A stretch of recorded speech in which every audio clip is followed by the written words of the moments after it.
আর greeting song হিসেবে গেয়ে শোনাচ্ছি সাহস জাগানিয়া সেই গানের দুটি লাইন। আশা করছি তোমরাও আমার সাথে কণ্ঠ মিলাবে। We shall overcome, we shall overcome, we shall overcome someday. Oh, deep in my heart, I do believe we shall overcome someday. শত বাধা, বিপত্তি এবং সমস্যা মোকাবেলা করে আমরা অবশ্যই বিজয়ী হব, সেই প্রত্যয় ব্যক্ত করে শুরু করছে আজকের এই ক্লাস। প্রিয় শিক্ষার্থীরা,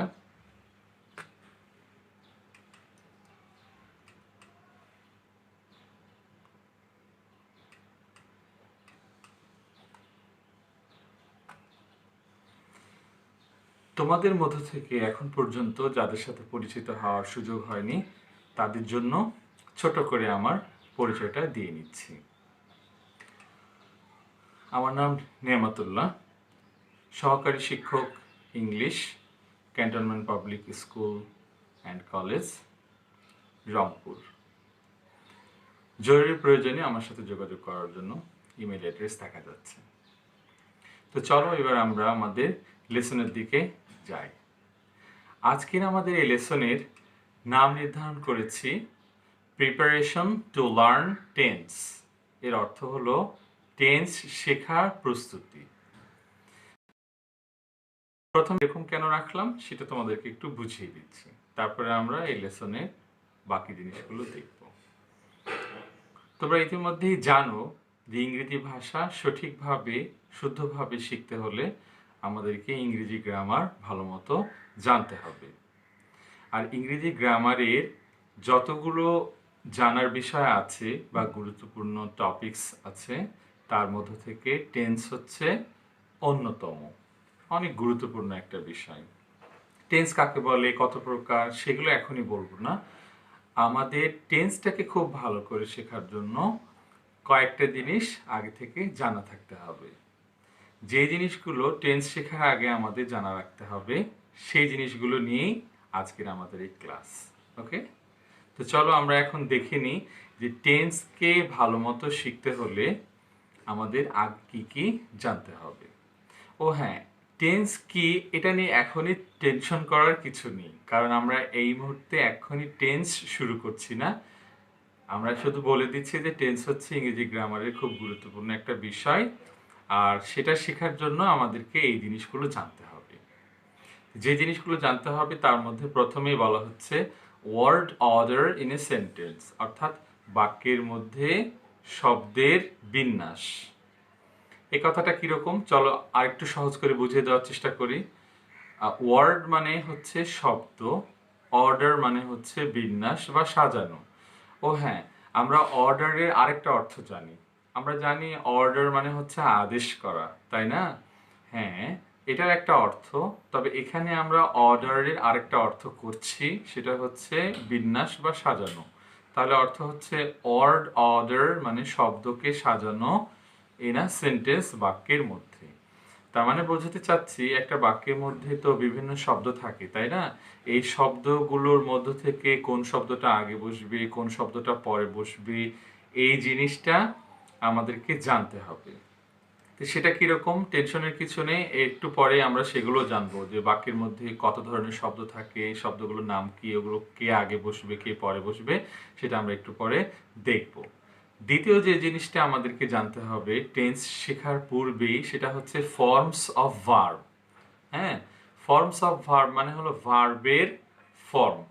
তো ভার্বের ফর্ম এটা আবার কি, সেটা আমরা ইতিমধ্যে কিন্তু ক্লাস থেকে জেনেছি। ওই যে present verb, past verb, past participle, become, became, become, do, did, done, হ্যাঁ, sing, sang, sung, present verb, past verb, past participle verb, এগুলো শিখেছি। এগুলো হচ্ছে ভার্বের ফর্মস। তাছাড়া ভার্বের সাথে আইএনজি যুক্ত করা যায়, হ্যাঁ, এগুলো আমরা দেখবো সামনে। তাহলে আমাদের 2 নম্বরে টেন্স শেখার জন্য শিখতে হবে ফর্মস অফ ভার্ব। টেন্স শেখার জন্য মানে টেন্স শেখার পূর্বেই এগুলো আমাদের জানতে হবে। আরেকটা হচ্ছে অক্সিলিয়ারি ভার্ব হ্যাঁ, শব্দটার উচ্চারণ হচ্ছে অক্সিলিয়ারি ভার্ব, কেউ কেউ এটার নাম বলেছেন হেল্পিং ভার্ব। হেল্পিং ভার্ব মানে সাহায্যকারী ভার্ব, অক্সিলিয়ারি ভার্ব মানেও সাহায্যকারী ভার্ব। তো আমরা ভার্ব সম্পর্কে তৃতীয় শ্রেণীতে বা আগের পাঠগুলোতে আমরা জেনেছি ভার্ব কি, কাকে বলে। তারপরে আমরা এই লেসনেও কিছু একটু ধারণা নেওয়ার চেষ্টা করব একটা রিভিশন করার জন্য। তোমাদের মধ্য থেকে যারা আগে থেকে ভালো জানো তাদের জন্য রিভিশন হয়ে যাবে, আর যাদের একটু সমস্যা আছে তাদের তো হয়েই যাবে, তাই না? তারপরে আরেকটা জিনিস যেটা আমরা জানবো সেটা হচ্ছে পার্সন। হ্যাঁ, কি? Person, person, person.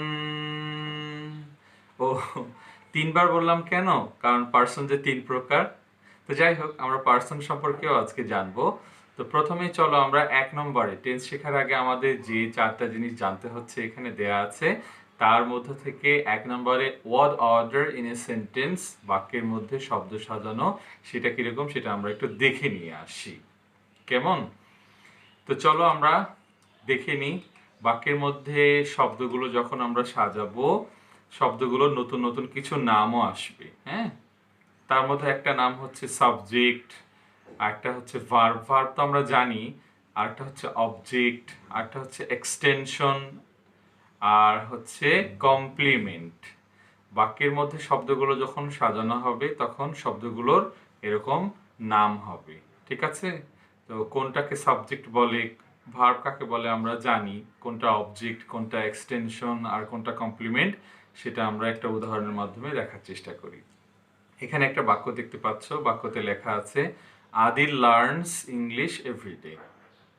আদিল একটা ছেলের নাম, সে প্রতিদিন ইংরেজি শেখে। তো এই বাক্যের মধ্যে আমরা দেখব কোনটা সাবজেক্ট, ভার্ব, অবজেক্ট, এক্সটেনশন আছে। হ্যাঁ, তাহলে আমরা দেখে নিই। প্রথমে আদিল এই শব্দটা হচ্ছে সাবজেক্ট, তারপরে লার্নস হচ্ছে ভার্ব, ইংলিশ এটা হচ্ছে অবজেক্ট, আর এভরিডে হচ্ছে এক্সটেনশন। কিন্তু কেন আদিল সাবজেক্ট? কেন আদিল শব্দটা তো একটা নাউন, আমরা তাই জানি, তাই না?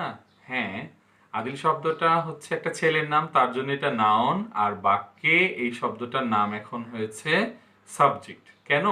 কারণ হচ্ছে বাক্যে যার সম্বন্ধে কিছু বলা হয় তাকে সাবজেক্ট বলে। এখানে বলা হচ্ছে আদিল প্রতিদিন ইংরেজি শেখে। তাহলে কে প্রতিদিন ইংরেজি শেখে? নিশ্চয়ই তোমরা উত্তরে বলবে যে আদিল শেখে।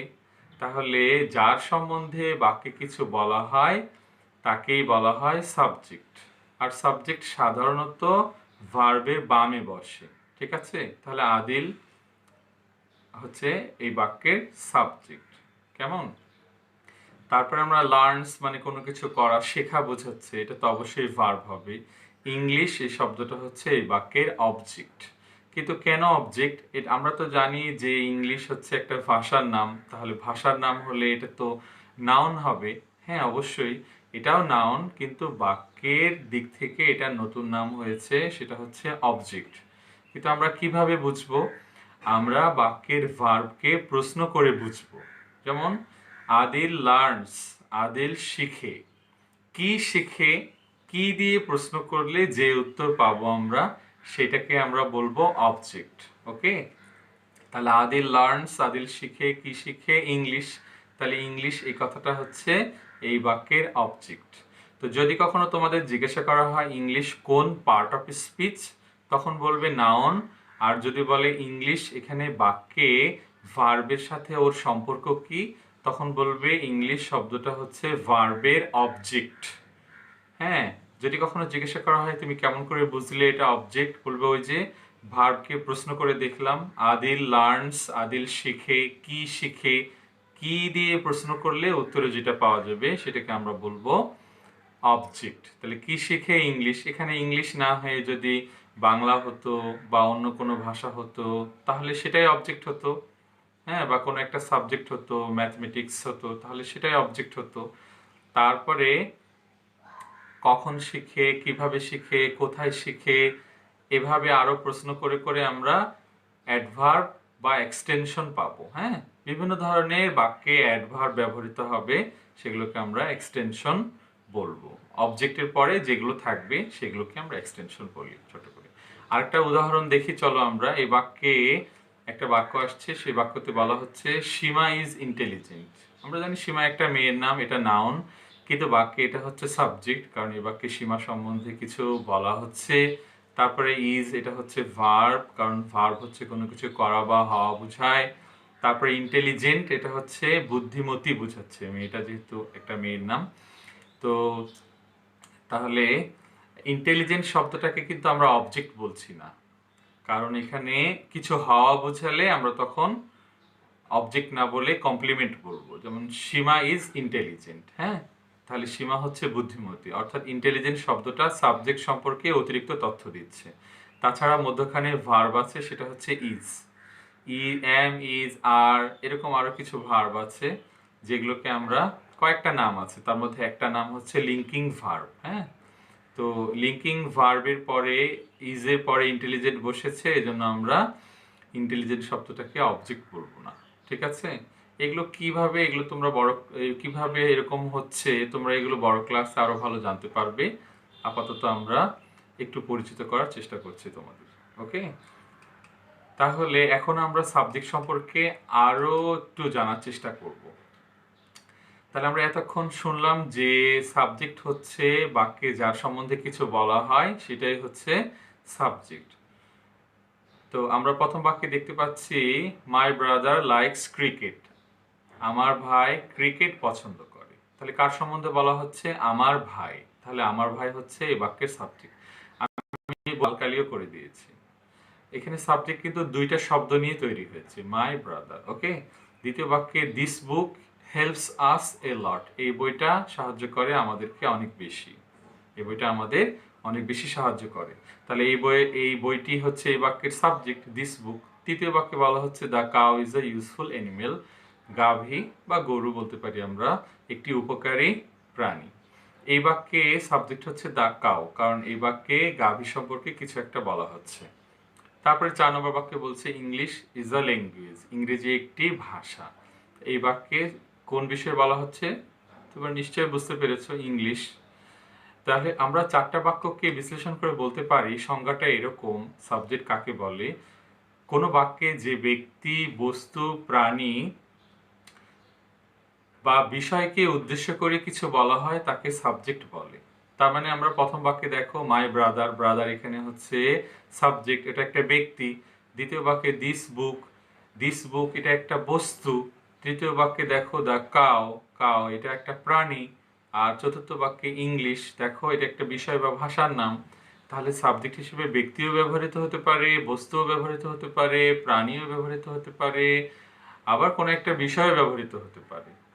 সাবজেক্ট সম্পর্কে আরো অনেক কিছু জানার আছে, তোমরা এখন 4র্থ শ্রেণীতে পড়ো, তোমরা আরো বড় হবে আর অনেক কিছু জানতে পারবে, তবে এই আপাতত তোমাদের এটুকু অনেক কাজে দেবে। ওকে, তো আমরা ভার্ব সম্পর্কে অনেক জানবো, তার পূর্বে আমরা অবজেক্ট সম্পর্কে আর একটু জেনে নিই। এর আগে আমি বললাম তোমাদেরকে যে ভার্বকে কি বা কাকে, শুধু এই দুটো শব্দ দিয়ে প্রশ্ন করলে যে উত্তর পাওয়া যায় তাকে বলা হয় অবজেক্ট। তাহলে এই 4টা বাক্যের মধ্যে আমরা অবজেক্ট খুঁজি। বলা হচ্ছে মাই ব্রাদার লাইকস ক্রিকেট, আমার ভাই পছন্দ করে। প্রশ্ন করব আমরা কি পছন্দ করে? উত্তর হচ্ছে ক্রিকেট পছন্দ করে। কি দিয়ে প্রশ্ন করব? যেটা উত্তর আসবে সেটাই হচ্ছে অবজেক্ট। ওকে, আরেকটা হচ্ছে কাকে, হ্যাঁ, হোম, কাকে, এটা দিয়ে প্রশ্ন করব, যেটা উত্তর আসবে সেটাই অবজেক্ট। তাহলে অবজেক্ট বের করার জন্য আমরা দুইটা প্রশ্ন করব, একটা কি আর একটা হচ্ছে কাকে। ওকে, দ্বিতীয় বাক্যে দেখি আমরা দিস বুক হেল্পস আস আ লট, এই বইটা সাহায্য করে, কাকে সাহায্য করে? আস, আমাদেরকে। ওকে, তাহলে আস, আমাদেরকে, এই শব্দটা হচ্ছে অবজেক্ট। তৃতীয় বাক্যে আমরা দেখছি দ্য কাউ গিভস, গাভী দেয়, কাকে দেয়? আস, আমাদেরকে। তাহলে আস এটা একটা অবজেক্ট। কি দেয়? মিল্ক মানে দুধ, তাহলে এটাও একটা অবজেক্ট। তাহলে কোনো কোনো বাক্যে আমরা দুইটা অবজেক্ট পাবো, আরো বেশি অবজেক্টও পেতে পারি। হ্যাঁ, কমপক্ষে একটা তো হবেই। তবে পরে আমরা জানতে পারবো যে এমন কিছু কিছু বাক্য থাকবে যে বাক্যগুলোতে অবজেক্ট থাকবে না, কমপ্লিমেন্ট থাকবে বা এক্সটেনশন থাকবে। হ্যাঁ, ওকে, কিন্তু আপাতত আমাদের এই বাক্যগুলোতে অবজেক্ট আছে।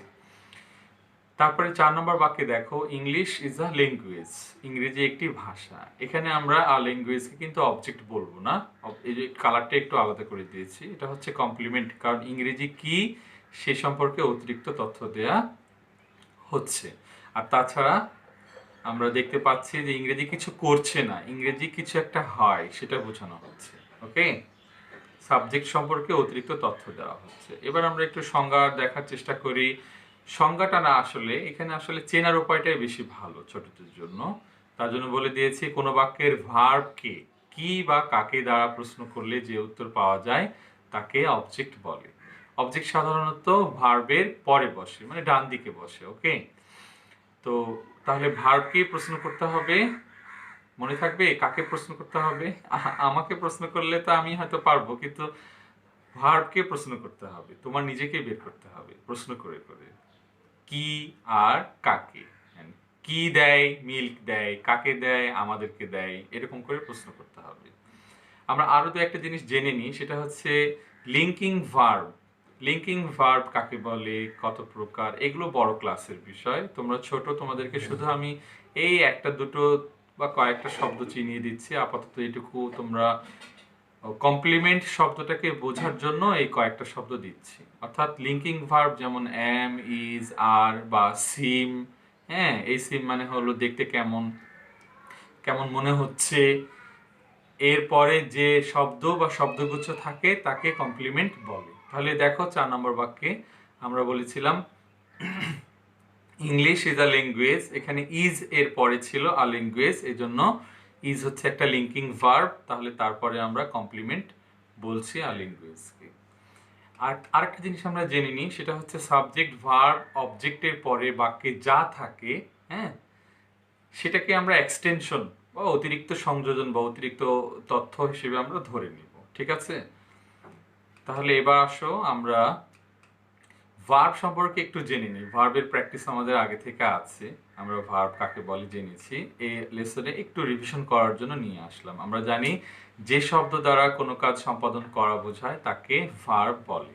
অন্য কথায়, যে শব্দ দ্বারা কোনো কাজ করা বা হওয়া বোঝায় তাকে ভার্ব বলে। যেমন রান মানে দৌড়ানো, টক মানে কথা বলা, প্লে মানে খেলা করা, অ্যাম মানে হওয়া, ইজ মানে হয়, হ্যাভ মানে আছে, এরকম। তা ভার্বের আরো অনেক সংজ্ঞা আছে বিভিন্ন বইয়ে, আমরা সেগুলো শিখতে পারি, যে কোনোটাই শেখা যাবে। এক এক বই এক এক ভাবে থাকে। তো আমরা ভার্বকে প্রধানত দুই ভাগে ভাগ করব, একটা হচ্ছে প্রিন্সিপাল ভার্ব, আরেকটা হচ্ছে অক্সিলিয়ারি ভার্ব। প্রিন্সিপাল ভার্বের আরেকটা নাম হচ্ছে মেইন ভার্ব, অক্সিলিয়ারি ভার্বের আরেকটা নাম হচ্ছে হেল্পিং ভার্ব। বাক্যে দুই ধরনের ভার্ব পাওয়া যায়, একটা হলো প্রিন্সিপাল বা মূল ভার্ব, আরেকটা হচ্ছে অক্সিলিয়ারি বা হেল্পিং ভার্ব। প্রিন্সিপাল ভার্বের বাক্য তৈরি করার সময় অনেক সময় সাহায্যের প্রয়োজন হয়, অক্সিলিয়ারি ভার্ব তখন তাকে সাহায্য করে। এটা আমরা কেন দিচ্ছি জানো? এই প্রিন্সিপাল ভার্বকে আমরা ছোট করে অনেক সময় পিভি বলবো টেন্স শেখার সময়, আবার এমভিও বলতে পারি। তখন মনে হবে পিভি কি, এমভি কি। হ্যাঁ, পিভি মানে প্রিন্সিপাল ভার্ব, এমভি মানে হচ্ছে মেইন ভার্ব। অক্সিলিয়ারি ভার্বকে অনেক সময় আমরা এভি লিখবো, এতে অক্সিলিয়ারি, অক্সিলিয়ারি শুরুতে এ আছে, ভিতে ভার্ব বা এইচ ভি। তো প্রিন্সিপাল ভার্ব যেমন দেখো run, talk, play. Auxiliary verb দেখো am, is, are, have, has, এগুলো আছে। হ্যাঁ, এগুলো কিন্তু তোমাদের লেসনের শেষে হোমওয়ার্ক থাকবে। আসলে এটা তোমাদের একটা রিভিশনের জন্য দেওয়া হচ্ছে। আর যাদের কাছে একটু কঠিন মনে হবে তারা এই ভিডিওটা ঘুরিয়ে ঘুরিয়ে দেখতে পারো এবং ইংলিশ গ্রামার বই খুলেও প্র্যাকটিস করবে। কেমন? তো ভার্ব সম্পর্কে আমরা আরেকটু জানবো, সেটা হচ্ছে যে প্রিন্সিপাল ভার্বে 3টা ফর্ম আছে। আমরা ক্লাসে যেগুলো শিখেছি, present form, past form, past participle form, যেমন সি, স, সিন, টেল, টোল্ড, টোল্ড, টেক, টুক, টেকেন, লার্ন, লার্নড, লার্নড, অথবা লার্ন, লার্নড, লার্নড, এরকম, তাই না? এগুলো হচ্ছে সব প্রিন্সিপাল ভার্ব। আর এখানে একটা ছোট্ট জিনিস দেখার জন্য আমি এটা দিয়েছি, দেখো প্রেজেন্টের পাশে ওই যে সি, টেল, টেক এর উপরে প্রেজেন্ট লেখা আছে, তার পাশে দেখো ব্রেকেটে লেখা আছে V1। আমরা টেন্স শেখার সময় অনেক সময় এভাবে বলবো V1। V1 মানে ভার্বের 1 নম্বর ফর্ম বা 1 নম্বর রূপ, মানে V1 মানে তোমরা প্রেজেন্ট, এটা বুঝে নিও। হ্যাঁ, আর পাস্টের পাশে দেখো লেখা আছে V2। তাহলে লেখার সময় V2 বলবো, লিখবো, আর বলার সময় বলবো পাস্ট, ভার্বের পাস্ট ফর্ম। ওকে, তাহলে যদি বলা হয় সি ভার্বের V2 কি, তাহলে বলবো স। যদি বলা হয় টেক ভার্বের V2 কি, তাহলে বলবো টুক, কারণ V2 মানে বুঝবো আমরা পাস্ট। তারপরে আমরা দেখতে পাচ্ছি তৃতীয় লাইনে আছে পাস্ট পার্টিসিপল। পাস্ট পার্টিসিপল দেখো ওর পাশে লেখা আছে V3, ভার্বের 3 নম্বর ফর্ম। দেখো সি ভার্বের V3 হচ্ছে সিন, এরকম করে বলা হবে যে ভার্বের V3 হবে, টেক ভার্বের V3 হবে। তো V3 কি? ভি মানে ভার্ব, 3 মানে 3 নম্বর রূপ। ওকে, তো প্রিন্সিপাল ভার্ব শত শত হাজার হাজার আছে, এগুলো আমরা শিখতে সময় লাগবে, কিন্তু আমরা বুদ্ধি করে কোনটা প্রিন্সিপাল ভার্ব সেটা বলে দিতে পারবো। কারণ অক্সিলারি ভার্ব হচ্ছে সীমিত। অনেক গ্রামারিয়ান বা যারা গ্রামার লিখেছেন তারা বলেছেন অক্সিলারি ভার্বের সংখ্যা মাত্র 24টি, যদিও অনেকের মতে আরো কিছু বেশি। হ্যাঁ, তাহলে যদি আমরা এই 24টি অক্সিলারি ভার্ব বা আরো বেশি কিছু শিখে নিতে পারি, তাহলে বাকি সব ভার্বই হবে প্রিন্সিপাল ভার্ব, তাই না? হ্যাঁ, তাহলে আমরা অক্সিলারি ভার্ব সম্পর্কে একটু জেনে নিচ্ছি। তোমরা বই থেকে সাহায্য নিতে পারবে, আবার এখান থেকে দেখে দেখে খাতায় তুলতে পারবে। অক্সিলারি ভার্ব বা হেল্পিং ভার্ব প্রধানত দুই প্রকার, একটা হচ্ছে প্রাইমারি অক্সিলারি, একটা হচ্ছে মোডাল অক্সিলারি। ও ভালো কথা, তোমরা যারা এখন পর্যন্ত অক্সিলারি ভার্ব কি সেটা জানো না, তাদের জন্য বলে দিই, অক্সিলারি মানে সাহায্যকারী। উপরে যে ভার্বগুলো দেখলাম আমরা, এগুলো হচ্ছে প্রিন্সিপাল ভার্ব। সেই ভার্বগুলো দিয়ে বাক্য তৈরি করার সময় অনেক সময় অন্য ভার্বের সাহায্যের প্রয়োজন হয়, তখন নিচের এই যে ভার্বগুলো আছে অ্যামিজার, ওয়াজার, হ্যাঁ, এই নিচের এই ভার্বগুলো ওর উপরের ভার্বগুলোকে সাহায্য করে থাকে, সাহায্য করে বলে এগুলোকে অক্সিলারি ভার্ব বলা হয়। অক্সিলারি ভার্বগুলোকে দুই ভাগে ভাগ করা হয়েছে। বাম পাশে দেখো বলা হচ্ছে প্রাইমারি অক্সিলারি, ডান পাশে বলা হচ্ছে মোডাল অক্সিলারি। হ্যাঁ, সবগুলোই কিন্তু অক্সিলারি, শেখার সুবিধার্থে একটু নাম দেওয়া হয়েছে এই আর কি। তো প্রাইমারি অক্সিলারি বলা হয় এগুলোকে, বাম পাশের গুলোকে টু, বাম পাশের এগুলোকে আবার তিন ভাগে ভাগ করা হয়েছে, to be, to do, to have. To be দ্বারা বোঝানো হচ্ছে am, is, are, was, were, been, being. To do দ্বারা বোঝানো হচ্ছে do, does, did. To have দ্বারা বোঝানো হচ্ছে হ্যাভ, হ্যাজ, হ্যাড। ওকে, তো এই বাম পাশের সবগুলো ভার্বকে আমরা প্রাইমারি অক্সিলারি বলছি এজন্য যে এই ভার্বগুলো আবার নিজেরাই প্রিন্সিপাল ভার্ব হয়ে যেতে পারে যদি বাক্যে উপরের প্রিন্সিপাল ভার্ব যেগুলো বললাম এরকম আরো অনেক প্রিন্সিপাল ভার্ব আছে, সে সকল প্রিন্সিপাল ভার্বের মধ্য থেকে কোনো ভার্ব যদি না থাকে, শুধু যদি প্রাইমারি অক্সিলারি থাকে, তাহলে এরাই নিজেরাই তখন প্রিন্সিপাল ভার্ব হয়ে যায়। কারণ কোনো বাক্য প্রিন্সিপাল ভার্ব বা মেইন ভার্ব ছাড়া হবে না। তো বাক্যে শুধু এম আছে, আমরা জানি এম অক্সিলারি ভার্ব, আর কোনো প্রিন্সিপাল ভার্ব নেই, তখন আমরা এমটাকেই প্রিন্সিপাল ভার্ব ধরব। বা ওয়াজ আছে বা হ্যাভ আছে, আর কোনো ভার্ব নেই, তাহলে আমরা এই হ্যাভটাকেই তখন আর অক্সিলারি ভার্ব ধরবো না, তখন আমরা এটাকে প্রিন্সিপাল ভার্ব ধরবো। আর যখন আমাদের বাম পাশের অক্সিলারি ভার্ব যেগুলো দেওয়া আছে am, is, are, do, does, এগুলোর পরে আরো একটা ভার্ব থাকবে এবং ওই ভার্বটাকে এরা হেল্প করবে, তখন আমরা এগুলোকে অক্সিলারি ভার্ব বলবো। তাহলে প্রাইমারি অক্সিলারি ভার্বগুলো প্রিন্সিপাল ভার্ব তাদের পরে থাকলে প্রিন্সিপাল ভার্বকে সাহায্য করে, আর যদি প্রিন্সিপাল ভার্ব না থাকে তাহলে এরা নিজেরাই প্রিন্সিপাল ভার্ব হয়ে যেতে পারে। আর ডান পাশে যেগুলো আছে shall, should, will, would, can, could, may, might, ought to, must, use to, need and dare, এই ভার্বগুলো হচ্ছে মোডাল অক্সিলারি ভার্ব। এরা প্রিন্সিপাল ভার্ব হয় না, এরা সবসময় অক্সিলারি ভার্বই থাকে, এদের পরে মূল ভার্ব থাকে। তবে হ্যাঁ, নিচে যে লেখা আছে নিড আর ডেয়ার, এই দুটো শব্দ মাঝে মাঝে প্রিন্সিপাল ভার্ব হয়, মাঝে মাঝে অক্সিলারি ভার্ব হয়, তার জন্য এই দুটোকে বলা হয় সেমি মোডাল। হ্যাঁ, মানে মোডাল ভার্ব অর্ধেকটা প্রিন্সিপাল হয়ে যায় অনেক সময়, ঠিক আছে? তাহলে বাম পাশের গুলো অক্সিলারি, প্রাইমারি অক্সিলারি, ডান পাশের গুলো হচ্ছে modal auxiliary verb. Auxiliary verb গুলো মুখস্থ করে নিতে হবে এবং বইয়ে এগুলোর অর্থ দেওয়া আছে, আমরা অনেকগুলো অর্থ তো এমনিতেই জানি। হ্যাঁ, তারপরে আমরা টেন্স নিয়ে যখন কথা বলবো এই নিয়ে আরো কথা হবে। তাহলে ভার্ব সম্পর্কে আমরা জানতে পারলাম, ভার্ব দু প্রকার, প্রিন্সিপাল ভার্ব আর অক্সিলারি ভার্ব। এই অক্সিলারি ভার্ব শেখাচ্ছি এই জন্যই যে আমরা যখন টেন্স শিখবো তখন বলতে হবে অক্সিলারি ভার্ব লাগবে, অক্সিলারি ভার্ব লাগবে, অক্সিলারি ভার্ব হিসেবে অ্যামিজার বসাও, এরকম করে বলতে হতে পারে, ডু, ডাজ বসাও, হ্যাভ, হ্যাজ। তাহলে অক্সিলারি ভার্ব কি সেটা আমরা, বা কোনগুলো সেটা আমরা জেনে থাকলাম। তোমরা সবাই এই যে অক্সিলারি ভার্বের নিচে যতগুলো আছে সবগুলো একদম সুন্দর করে মুখস্থ করে ফেলবে, কয়েকবার পড়তে পড়তে মাশাআল্লাহ মুখস্থ হয়েই যাবে, ঠিক আছে? তাহলে আমরা টেন্স শেখার জন্য আরেকটা গুরুত্বপূর্ণ বিষয় যেটা আমরা শিখতে চেয়েছিলাম সেটা হচ্ছে, চলো সেটা হচ্ছে আমাদের পার্সন। হ্যাঁ, পার্সন সম্পর্কে জানতে হবে। টেন্স শেখার সময় আমাদের পার্সন এই কথাটাও আসবে, পার্সন কি, এটা না জানলে আমাদের টেন্স শিখতে সমস্যা হবে। তো আমরা জানি নাউনের পরিবর্তে যে শব্দ ব্যবহৃত হয় তাকে বলা হয় প্রোনাউন।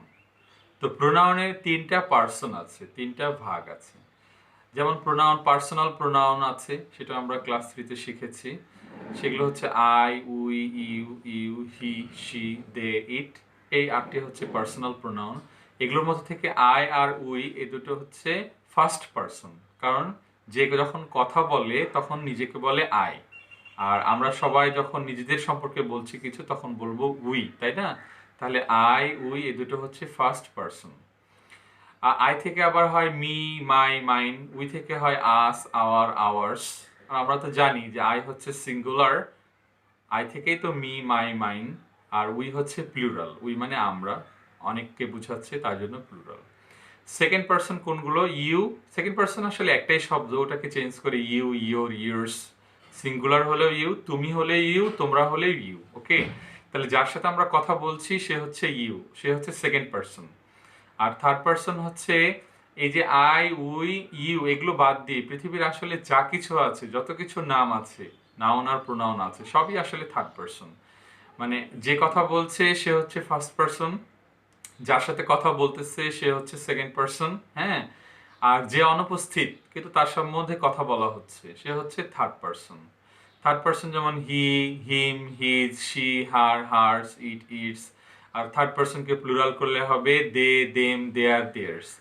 আরেকটা জিনিস আমরা শিখে রাখি, সেটা হচ্ছে এই পৃথিবীতে যত ব্যক্তি, বস্তু, প্রাণী যা কিছুই আছে সব কিছুর নাম, নাউন কিন্তু সবসময়ই থার্ড পার্সনই হবে। কোনো নাউনই ফার্স্ট পার্সন বা সেকেন্ড পার্সন কখনো হয় না। ওকে, তাহলে first person, second person, third person এগুলো হয় প্রোনাউনের মধ্যে, নাউনের মধ্যে এগুলোর ভাগ নেই। ওকে, আর আর ফার্স্ট পার্সন হচ্ছে শুধু হচ্ছে আই আর উই, সেকেন্ড পার্সন হচ্ছে ইউ, থার্ড পার্সন হচ্ছে হি, শি, দে, ইট। তার মধ্যে আবার আমরা দেখতে পাচ্ছি যেগুলো দ্বারা একজন বোঝাচ্ছে সেগুলো হচ্ছে সিঙ্গুলার, আর যেগুলো দ্বারা একের অধিক বোঝাচ্ছে সেগুলোকে বলছি আমরা প্লুরাল। হ্যাঁ, তো আমরা টেন্স শেখার সময় অনেক সময় বলবো থার্ড পার্সন সিঙ্গুলার নাম্বার। তো সেটার মানে কি? সেটার মানে হচ্ছে ওই দেখো নিচে হি, হিম, হিজ এগুলো হচ্ছে থার্ড পার্সন, হ্যাঁ, আর সিঙ্গুলার, কারণ একজনকে বোঝাচ্ছে। তাছাড়া যে কোনো মানুষের নামকেও থার্ড পার্সন সিঙ্গুলার নাম্বার বলা হয়।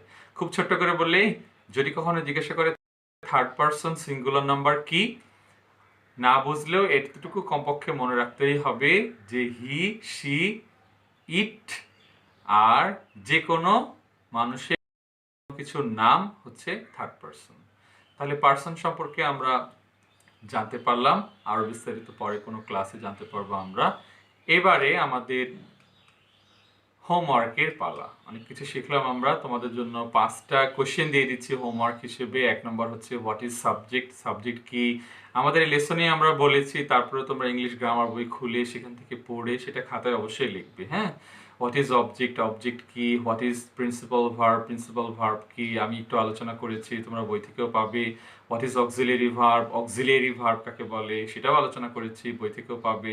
Write down the auxiliary verbs, ওই যে আমি একটা চার্টের মতো করেছিলাম auxiliary verb, primary auxiliary, modal auxiliary, সেগুলোকে তোমরা অবশ্যই প্র্যাকটিস করবে, বই থেকে এগুলো পাবে, বইও পড়বে, ভিডিওটা ঘুরিয়ে ঘুরিয়ে দেখতে পারো তোমরা, আর এগুলো হোমওয়ার্ক হিসেবে তোমরা লিখবে। ওকে, তো আজকের মতো এখানেই ক্লাস শেষ করছি। প্রিয় শিক্ষার্থীরা, তোমরা অনেক অনেক ভালো থাকো, সুস্থ থাকো। Stay home, stay safe.